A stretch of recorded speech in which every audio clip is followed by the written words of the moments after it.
All right. Hi, everyone. I am back fresh from Paris, France. So I say fresh, I don't know. I might be dealing with a bit of jet lag.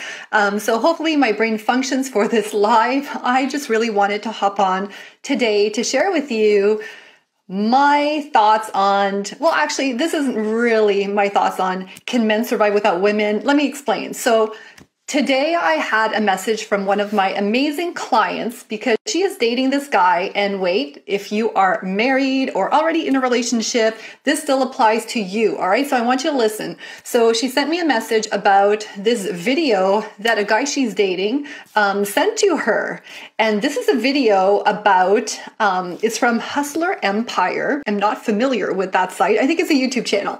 And anyways, this is a video, and this was a woman talking, by the way. All right. And this was a video where the woman was talking about, can men survive without women? And actually, she was arguing that men can survive without women, but women can't survive without men. And my client was like, I can't believe the guy I'm dating sent me this video.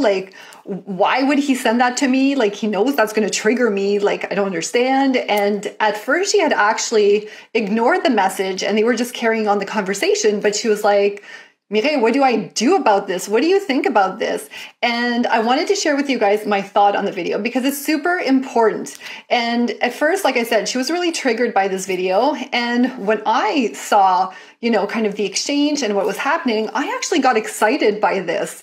So one of the things that this brings up in a relationship, right, is this whole aspect of intellectual intimacy. So I love talking about all the different types of intimacies. We always think about physical intimacy, but there's so many other types of intimacy. And the more you can really embrace these types of intimacy in your relationship and really have these types of intimacy and really kind of leverage them. That's a fancy word just for, to actually grow these different types of intimacy in your relationship, the more satisfaction you will get. So I classify this type of intimacy is intellectual intimacy because it's your point of view. So intellectual intimacy can be, you and your man's beliefs on politics, world events, societal norms in this case, right? Expectations of men and women and beliefs on how things should function in the world, etc.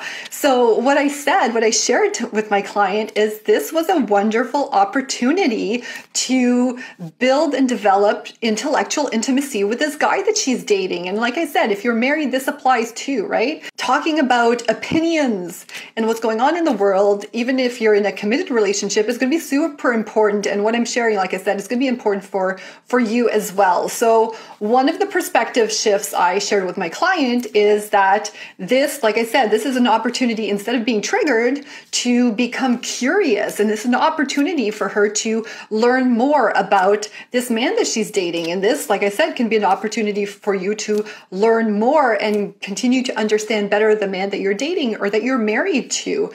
Because we want, as women, right, to have this deep connection with the person that we're with and able to talk about anything and our beliefs and really grow stronger from that. So obviously she was triggered at first because, as you can tell, and maybe you agree with this, right? She probably doesn't believe this. And so it kind of made her upset and even offended a little bit. Let me know in the comments if you watch this video, what's your reaction? So the video, I won't go through everything it said, right? But it starts off, right?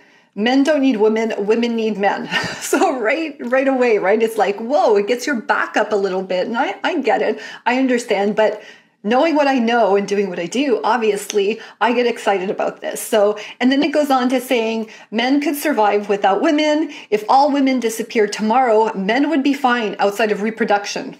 And so this woman just goes on justifying her point of view here. And like I said, this is a woman talking. So that gets you, that makes even more, makes this even more potentially, makes it even more controversial, and I can't think of the other word I want to say, jet lag, right? So it makes it even, it just makes it even more impactful and polarizing, right? That's the word I was looking for. So I'm curious, what would be your reaction to this? So one of the things this brings up, first of all, is, like I said, this is an opportunity to grow intellectual intimacy in the relationship. So what I was advising to my client is to just get curious about it, right? So she had kind of brushed it off, ignored it, but I recommended that she go back to it, right? So this is an opportunity to really understand he didn't say whether or not he agrees or disagrees with it, with the video, right? So this is an opportunity for her to say, hey, what do you think about that video? What do you think about she's saying? That's really interesting. What are your thoughts, right? And get the man to open up so that you can really see where he's coming from with this video, right? And maybe it is going to be completely offensive or whatnot, but this is your opportunity to know, right? Not to just stay in your head and assume things, which is extremely damaging to a relationship and to the potential, right? And we want to be sure whether or not we want to be with this person, right? Same thing in your relationship, right? You want to know and to be able to address these things and not to keep things inside. So this is a great opportunity to talk about this subject and to really ask him, okay, what do you think? And then if she wants to share, it's her opportunity to say, well, hey, that's super interesting. I never thought of it that way. I never saw it from that perspective. Would it be okay if I shared my point of view, or would you be interested in hearing my point of view? And then what I was sharing with her is the next step that's really important is you go into this discussion really just to know more, just to learn. So it's not about trying to convince the other person of your own point of view. It's not about being upset that the other person has a different point of view, but it's just an opportunity to really just get to know each other and really just stay at the level of just curiosity and really kind of digging deep just to know, where the other person's coming from. And that's, again, a great way to engage in conversation. When it comes to, creating conflict or trying to convince the other person, you just want to stay out of that, right? Even if you don't agree, you can still listen, right? And then you decide what you want to do with that information. Do you still want to be with this person or not? Is it a deal breaker, right? So look at it from that perspective. So that was the first aspect of it. The second aspect, which I find really interesting about kind of the whole discussion, and I think it's Esther Perel who did an amazing video on this on YouTube that you can search and you can find, is about how nowadays because we have so much choice when it comes to relationships, and gender roles are pretty much like destroyed, right? Any gender can take on any role in the relationship, in the family. Back in the day, it was really, really clear what men contributed to in the relationship, and it was super clear what women contributed, right? The men would go out and, hunt and gather stuff and bring it back, and the women would stay home and take care of the young ones. More recently, men would be the ones going out in the workplace, making the money. Again, the women would stay home and care for and nurture the children. But nowadays, right, there's a whole world of possibilities and variations and different kind of combinations that the women and the men can play in the relationship. And so there's no societal consensus, but what happens is a lot of times men and women don't talk about this in the relationship. Some couples don't even talk about this before they get married, right? We have assumptions, expectations that don't get expressed, and we're not taught how to communicate these different opinions and points of views, and to hear out the other person in an effective or compassionate way. And this can cause a lot of conflict, especially when we're just going in, it's the honeymoon phase. We maybe, things are easy. We don't have life's challenges. We look at things from rose-colored glasses.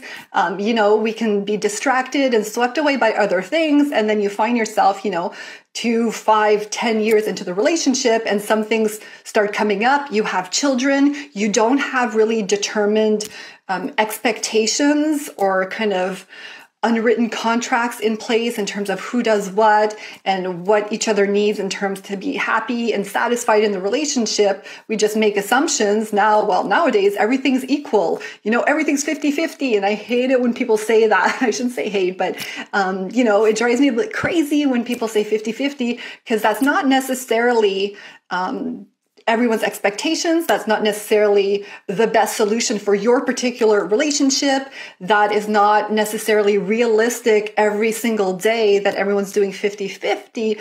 So without having these conversations and these deeper discussions, in terms of, again, intellectual intimacy, this can cause a lot of strain, a lot of resentment, a lot of conflict in a relationship. So as I was sharing with my client, this is great because this is coming up early on in her relationship. This is a great time to start talking about these things so that further down the road, as the relationship develops and gets more, complex and deeper and grows, that they've already started addressing some of these things early on. So again, number 2, that was like the second benefit that I shared with her, right? Another perspective shift for her to entertain. All right, so those were 2 things, right, that were really, I'm curious. I'll see if I can find a link to that video here, but otherwise you can go search, Hustler Empire or something like that. It's probably somewhere online here,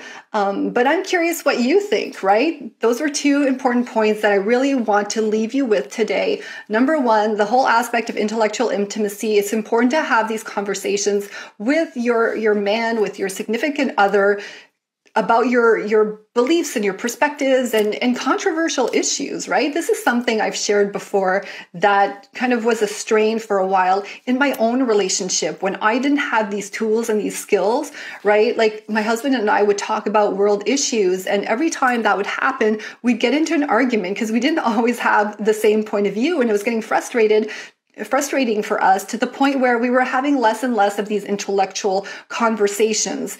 And it was having an impact on the relationship, right? Like we should be able in a relationship to talk about a lot of different things, right? Pretty much, I say anything, but there could be some, I'll say anything. There's a little bit of, I would add to that normally, but most things. So when you don't feel safe to talk about certain things in the relationship, it's going to have an impact. And what I realized through effective communication and the most effective skills in talking to my husband and really listening to him is I found out that every time we were having an intellectual conversation, right away I would jump in with my point of view, and often it was a different point of view.